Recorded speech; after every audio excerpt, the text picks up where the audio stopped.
نحمده ونصلي على رسوله الكريم اما بعد.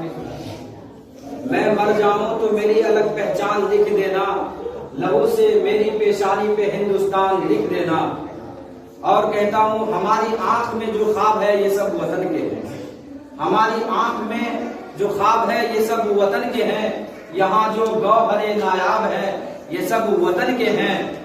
وطن کی آن پر قربان کرتے ہیں دل و جان بھی. ہمارے پاس جو اسباب ہے یہ سب وطن کے ہے. امید کی کرنیں کہیں دلوں میں روشنی کر دے. امید کی کرنیں کہیں دلوں میں روشنی کر دے. اور کئی جذبات ایسے ہیں کہ یہ سب وطن کے ہیں. میرے محترم بزرگوں، نوجوان ساتھیوں، آپ تمامی حضرات کا میں ممنون و مشکور ہوں. اور خصوصاً ذمہ داران مدارس، مہمانان خصوصی اور ممبران مدارس کا میں بہت ہی تہہ دل سے شکریہ ادا کرتا ہوں کہ ہمارے اس ناچیز کے اس چھوٹے موٹے پروگرام پر آپ نے اس دعوت کو قبولیت سے سرفراز اور نوازا. میں آپ کا تہہ دل سے ممنون و مشکور ہوں.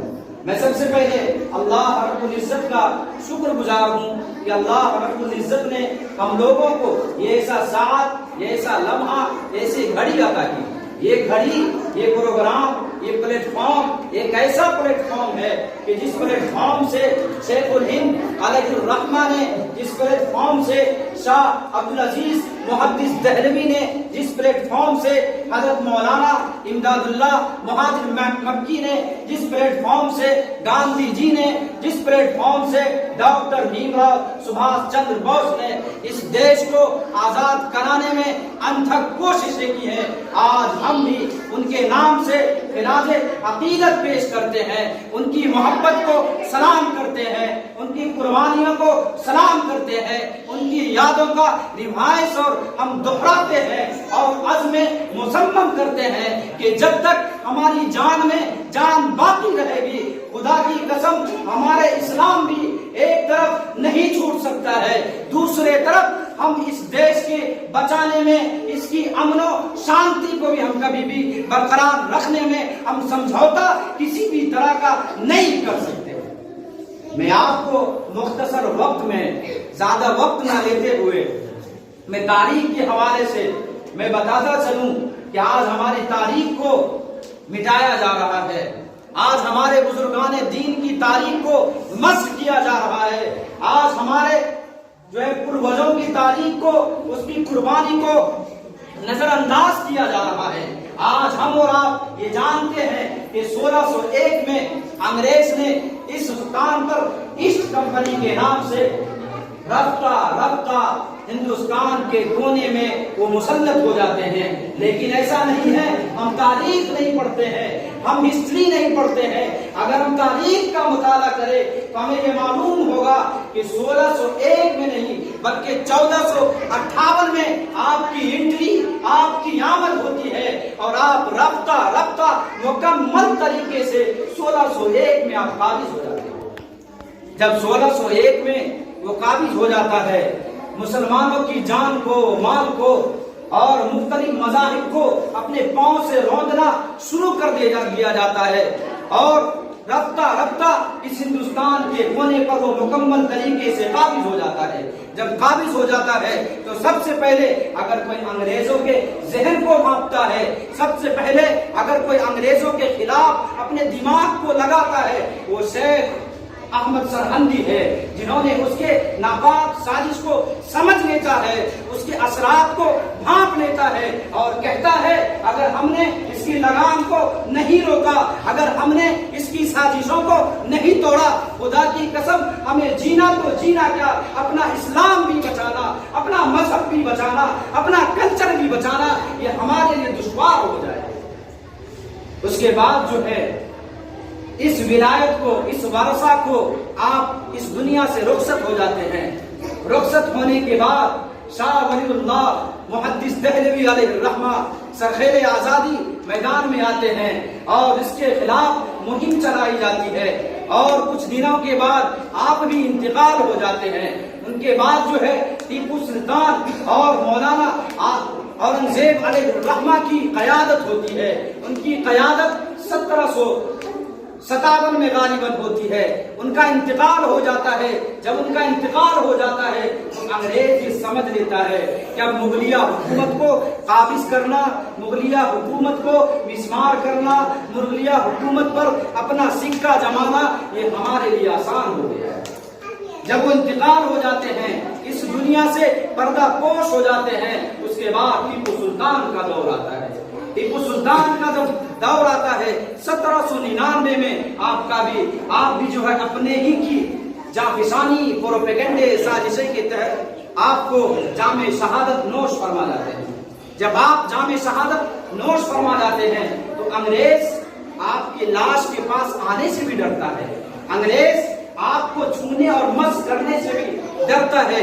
وہ ایک ڈنے کی شکل میں لکڑی ہوتی ہے، اس کو وہ جانچ کرتا ہے کہیں ایسا تو نہیں ہے کہ ٹیپو سلطان ابھی بھی زندہ ہے، اگر اس کی جان میں جان باقی رہے گی خدا کی قسم انگریزوں کی نیند کو حرام کر دیا ہے۔ لیکن ٹیپو سلطان علیہ الرحمہ اس دنیا سے پردہ پوش ہو جاتے ہیں اور وہ جنرل جو انگریز ہوتے ہیں اس کے لاش کے پاس کھڑے ہو جاتے ہیں اور کہتے ہیں آج سے اس ہندوستان پر قبضہ کرنا یہ ہمارے لیے آسان ہو گیا ہے۔ اس کے بعد اس دیش کے اندر کھلبلی مچ جاتی ہے، لہر طاری ہو جاتی ہے، مختلف مذاہب کو طرح طرح سے پریشان کیا جاتا ہے، خصوصاً مسلمانوں کو ارتداد کا شکار بنایا جاتا ہے، اپنے غلامی کا زنجیر میں جکڑا جاتا ہے۔ جب اس جکڑنے کے بعد دیکھتا ہے اسلامی تشخص یا وہ کسی بھی مذہب کا ہو وہ بچنے والا اب نہیں ہے، ڈکٹیٹرشپ یہاں پر قابض ہونے والا ہے، اسلام بھی ارتداد کے شکار میں چلا جائے گا، ایمان باقی نہیں رہنے والا ہے۔ اس وقت میں جو ان کے والد محترم بزرگوار حضرت مولانا شاہ ولی اللہ محدث دہلوی علیہ الرحمہ جب اس بات کو جہاں سے چھوڑ کے جاتے ہیں، اس پلانین کو جہاں سے چھوڑ کے جاتے ہیں، وہیں سے ان کے لخت جگر، نور نظر، نور چشم، محدث کبیر، عالم جلیل، درویش خدا حضرت مولانا شاہ عبدالعزیز محدث دہلوی علیہ الرحمہ سرخیل آزادی میدان میں آتے ہیں اور انگریزوں کے خلاف 1803 میں جو فتویٰ صادر کرتے ہیں، خدا کی قسم وہ فتویٰ کیا ہوتا ہے، ایک آگ کی طرح پورے ہندوستان کے اندر پھیل جاتا ہے۔ اس کے دو تلامذہ خصوصاً سید احمد شہید اس میسیج کو، اس پیغام کو لے کر اس ہندوستان کے خطے میں جا کر اس کے خلاف مہم چلائی جاتی ہے اور اس فتویٰ کے اوپر ہر مذہب کے ماننے والے یونٹ اور ایک ہو جاتے ہیں۔ اس کے بعد وقت مختصر، پھر اس کے بعد جو ہے 1818 میں یہ قیادت حضرت مولانا سید احمد شہید اور شاہ اسماعیل شہید کو یہ قیادت ملتی ہے اور 1800 لے کر 1831 تک خدا کی قسم وہ ایسے شاگرد، وہ ایسے تلامذہ ان استادوں کی بات پر ہندوستان کے مختلف کونے میں اس کے خلاف جنگ چھیڑی جاتی ہے اور 1831 کے بعد جو ہے پھر دور آتا ہے 1857 کا۔ جب 1857 کی جنگ آزادی میں اگر دیکھا جائے تو مسلمانوں کی سب سے زیادہ تعداد بتلائی جاتی ہے، خصوصاً چاندنی چوک سے لے کر خیبر تک کوئی ایسا درخت نہیں ہوتا ہے جہاں پر علماء کی گردنوں کو نہ لٹکا کر اسے ایمان سے پھرایا جا رہا ہو، اس کے ساتھ بدتمیزی بدسلوکی کیا جا رہا ہو۔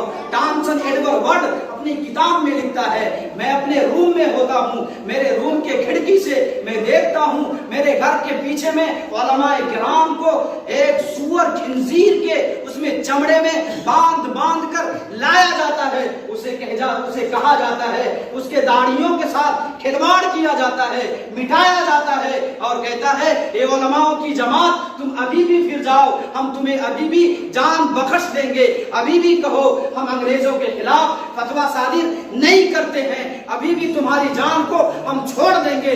خدا کی قسم وہ 51,000 علماء کرام کی یہ قربانی ہوتی ہے، وہ عزم ہوتا ہے، وہ ایمان ہوتا ہے، وہ جذبہ ہوتا ہے کہ وہ کہتے ہیں کہ تم میرے جسم کے اندر لاکھ ساری چیزوں کو پگھلا دو، شیشے پگھلا دو، ہماری جان کا، ہماری بدن کا ٹکڑا ٹکڑا تو ہو سکتا ہے لیکن ایمان نہیں بدل سکتا ہے۔